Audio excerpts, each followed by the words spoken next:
Hello hi guys, good afternoon అండి. అందరు బాగున్నారా? కిస్మీ పవర్ షాప్ దగ్గర వచ్చిన మా అబ్బాయి, పెద్ద అబ్బాయి చూడండి ఎలా ఉందో. దీపం ముట్టించిన షాప్లో చూడండి.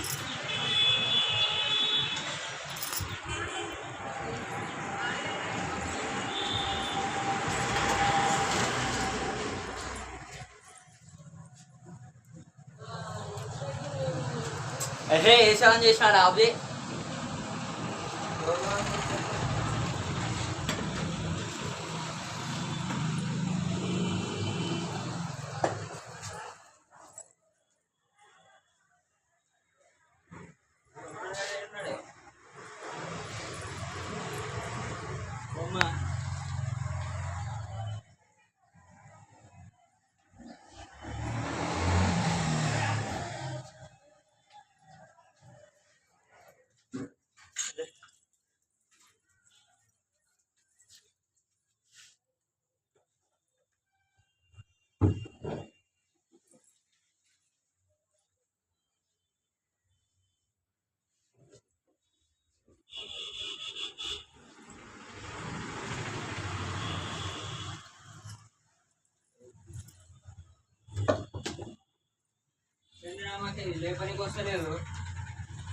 సగం సగం మొత్తం రాదు.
లైక్ చేయండి, షేర్ చేయండి. Thank you guys. సబ్స్క్రైబ్ చేయండి.